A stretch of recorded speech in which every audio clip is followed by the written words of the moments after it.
think money and I go, money. Okay, I'm going to give you a bunch of tactics and tools because that's kind of the way that my brain works. You know how the universe repeats lessons? It's like, do you get it? Do you get it yet? How many times do you want this one? Yeah, exactly. Like, no, I'd like another face punch, please. Wisdom comes from questioning your beliefs and stepping into the uncomfortable. Yeah. And once you step into the uncomfortable, solve bigger problems than you ever had before. When you step back, that knowledge turns to wisdom. And over years, it compounds and compounds and compounds. And then all of a sudden you say, God, that person's got such great intuition.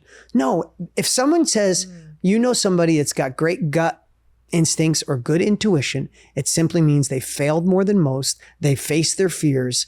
They questioned their beliefs and they know the experience on the other side.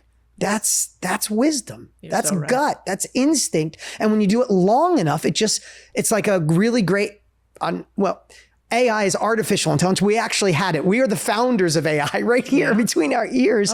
It's the cumulative effect of these experiences. You're going to watch this as you go, and it's going to be a fun journey. And if we know each other for a lot of years, I get to watch this. You're going to watch things that took you months, that take weeks, that take days, that take hours, that take moments, that someone goes, what about this business? You go, no, that won't work. 100%. In a second, you'll know it. A second. Or in a second, you'll go, oh, I need more info on that one.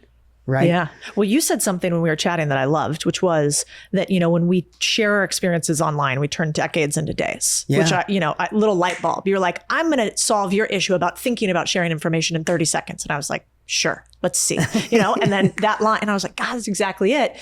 And that what's so funny is in finance, we are taught tactics, give me the financials, give me the spreadsheet all day. Yeah. And what I realized actually not so long ago, you would be proud, I think, because I could see like you and Tony, you found this stuff out like 30 years ago. I found it out 30 minutes ago, but, but I gave this a speech. And I was listening to the person before me give theirs, thankfully. And they were talking about how people physically represent money. So their body, if they could have a physical representation of money, what would that look like with your body? And it was small group of women, very successful women, by the way, 6, 7, 8-figure women. And they were like, I want you to think about money, close your eyes, and then make your body a physical representation of money. And so I'm like, okay, I'm in the back. And so I think money and I go, money, like hands up, right? I'm like, I don't even think about it. I don't say the words out loud. I'm just in the back like, yeah, I like it, whatever. And then she says, open your eyes, and we look around, and everybody else is sort of like curled up, like closed, tight, or just like money or money. And it was the weirdest thing I've ever saw, because then I went on and said, okay, I'm going to give you a bunch of tactics and tools because that's kind of the way that my brain works. But if your physical body is like this, and this is how you think about money, I could give you a list. I could give you the spreadsheet. I could tell you every single thing to do. But I kind of feel like you need to go and listen to somebody like Dean or somebody like Tony first, because if you don't believe it, then all the numbers won't back it. If you don't believe love, we ever find love. Yeah. I mean, it sounds so touchy-feely, which like hurts my little finance soul, except it's true. And so I think it's really powerful, the stuff that you do when you open people's aperture larger, and then they can see the numbers and they can see the tactics. But before it, they'll just be on the internet saying, well, fucking work. No way, no how, whatever. So then buying laundromats evolved to, this is your business. I mean, you have a company now, 26 companies, or is it more? Is that what it's at right now? Yeah, 26 boring businesses, I call them. And then we have essentially our media companies. So now we have 3 of those. And then we have 5 what I call media accelerated companies. So what I realized is there's just levels to every game, right? So I had that first little laundromat, and then I was like, well, I could just have more laundromats because it's the same thing. And then what about car washes? And then how about, this is a landscaping company with the same dynamic. So I started building up this thing. And then a weird thing happened to me in private equity, which happens to a lot of employees, which is I made more money in my side stuff than my main stuff. And at that point in my career, I mean, I'm like 8 years into finance. I'm pretty senior. I'm making, $1 million a year as an employee. I'm doing pretty well.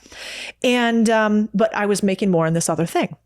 At this point, I actually really liked what I did in private equity. I could have been an employee for a long time, actually, except some of the other people that I worked with got wind of how much I was making in this other stuff. And I started becoming a little bit public. I wasn't making any money. I wasn't selling anything online. People found out about portfolios. My leadership business grew. And so I got a couple of, CNBC spots and whatever. And I remember one of my partners at the time said, we we don't build ourselves, we build the company. We don't talk about you, we talk about we. And at the time I was pissed. I was like, I have made you hundreds of millions of dollars. Now I kind of get it as a boss. He's right. I was playing with his chips and he did me a huge service, which is, he said, you got to pick. Which one do you want to do?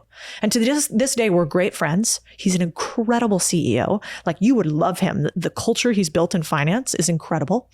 But I left. We took a walk on the beach. He said, you pick. I was kind of like, I think you're ridiculous. Like, you know, we kind of fought and I left. And then I said, hey, we're going to go our separate ways, but actually I respect you. I kind of get it. Of course. But if he didn't fire me, but if he hadn't put that ultimatum on the line, I wouldn't have make a choice. Yeah, I wouldn't have then gone and I even then, Dean, I did the wussy thing again. I went and partnered with somebody else in a private equity firm. I went into theirs. I didn't think I could do it by myself. I thought I needed somebody. That career mindset evolving to, I can do this on my own. Yeah, I needed a bridge. And then I realized quickly, oh man, I'm bringing in all the money to these guys. I'm bringing in all the deals. Why am I doing this with somebody else? And then I had to have you know how the universe repeats lessons? It's like, do you get it? Do you get it yet? How many times do you want this one? Yeah, exactly. Like, no, I'd like another face punch, please. And so then the same thing happened. I started getting big. I was in private equity and cannabis, and I had been in private equity cannabis for like 6 months, and I'm like headlining the private equity cannabis conference. We're getting all the deals. We're doing whatever. Same thing with one of my partners. They're like, this is too much outside of the partnership. We don't want to be public. You obviously want to be public. So pick. And I was like, God, again? Pick again. And I had millions of dollars invested in there. And so then I basically said, again, I think you guys are wrong. Fine. And then I left that private equity fund. I finished that last fund with us and did the fundraise and was like, I suppose I am now unemployable and I shall work for myself.